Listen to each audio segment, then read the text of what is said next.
എല്ലാവർക്കും നമസ്കാരം. നമ്മളിന്ന് കുട്ടികളെയും കൊണ്ട് മലമ്പുഴ വരെ ഓടാൻ വന്നിരിക്കുകയാണ്. അപ്പോൾ നിങ്ങൾ GD പാസ്സായവർ, അതുപോലെ വുമൺ CPO എഴുതുന്നവർ, അതുപോലെ ഫയർഫോഴ്സ്, CPO ഡ്രൈവർ, CPO അങ്ങനെ ഒരുപാട് എക്സാമുകൾ ഈ ജൂലൈ മാസത്തിലുണ്ട്. അപ്പോൾ എന്തായാലും നിങ്ങൾ എക്സാം കഴിഞ്ഞാൽ ഉടനടി ഇവിടെ എത്താൻ നോക്കുക. അത് ഏത് ജില്ലയാണെന്ന് വിഷയമല്ല, ഇവിടെ ഹോസ്റ്റൽ സൗകര്യം പെൺകുട്ടികളും ആൺകുട്ടികൾക്കും എല്ലാ ഹോസ്റ്റൽ സൗകര്യമുണ്ട്. അപ്പോൾ വീട് വിട്ട് നിൽക്കണം എന്നുള്ള ഒരു ബുദ്ധിമുട്ട് മാത്രമേ നിങ്ങൾക്ക് ഉണ്ടാവുള്ളൂ. ബാക്കി എല്ലാം നല്ലൊരു റിസൾട്ടായിട്ട് ഇവിടെ നന്നായിട്ട് പോകാം.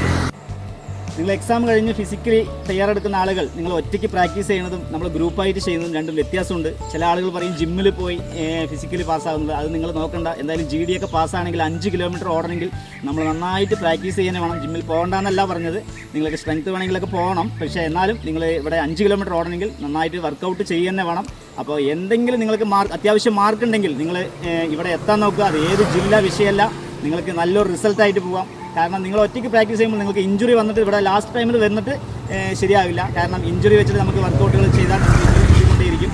അപ്പോൾ നിങ്ങൾ അതർ ജില്ലകൾ ഏത് കോഴ്സിനാണെങ്കിലും നിങ്ങളിവിടെ എത്താൻ നോക്കുക. നിങ്ങൾക്ക് നല്ലൊരു റിസൾട്ടായിട്ട് ഇവിടെ നല്ലൊരു ഫീഡ്ബാക്ക് ആയിട്ട് നല്ലൊരു ജോബായിട്ട് നിങ്ങൾക്ക് ഇവിടെ നിന്ന് പോകാം. Okay, thank you.